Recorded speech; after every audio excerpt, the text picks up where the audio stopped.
ধান কাটা শেষে সেগুলো পলিথিনের নৌকায় করে পানিতে ভাসিয়ে বাড়িতে নিয়ে যাচ্ছেন কৃষকেরা। পদ্ধতিটা চালু হয়েছে মোটামুটি তার ৩-৪ বছরের মতো। এখন বর্তমান সব দিক দিয়ে এই একইভাবেই চলাফেরা এই দিয়ে করে, পলিথিন দিয়ে করে।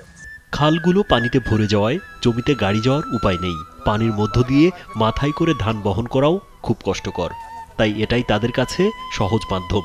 আমার ১,০০০ টাকা পলিথিনে দেখা যাচ্ছে যে আমার ২০,০০০ টাকা আমার বাইক এতে ১ বিঘি সব ধান আমার চলে আসছে, প্রতি ক্ষেত্রে চলে আসতেছে। আমরা মধ্যবিত্ত ঘরের সন্তান, আর আমাদের এটা ইউজ করলে পারে খুব অল্প টাকার মধ্যে আমরা এই জিনিসটা নিয়ে আসতে পারি। নৌকার অভাবে বিকল্প হিসেবে পলিথিনের তৈরি আজব এই নৌকায় জমি থেকে বোরো ধান বহন করে বাড়িতে নিচ্ছেন পাবনার চাটমোহরের কৃষকেরা।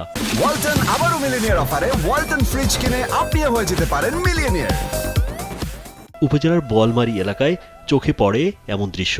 ধান বহনের অভিনব এ কায়দা নজর কাটছে সবার। কাঠের নৌকা পাওয়া খুব কঠিন। আমার পলিথিনের নৌকা ১,০০০-১,২০০ টাকা হলে পরে ২২ খেপ ২৫ খেপ আমার দেওয়া যায়। ১,০০০-১,২০০ টাকা হলে পরে দেখা যাচ্ছে যে ১ বিঘি ধান চলে আসতেছে।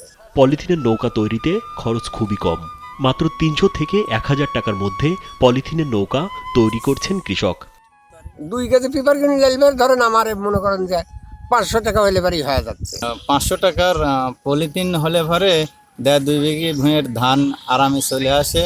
আর যতক্ষণ পলিথিন ফাটে না যায় বা নিক না হয় ততক্ষণ আনা যায়। এক টুকরো পলিথিনের ওপর একবারে ২-৩ কিলোমিটার দূর থেকে ১.৫-২ বিঘা জমির ধান আনছেন তারা, আর একটি পলিথিনের নৌকা ব্যবহার করছেন বারবার। এটা প্রথমত ২ পাশে বাঁধতে হবে, বাইরে হাওয়া দিয়ে তারপরে এর উপর ধান উঠাইতে হবে।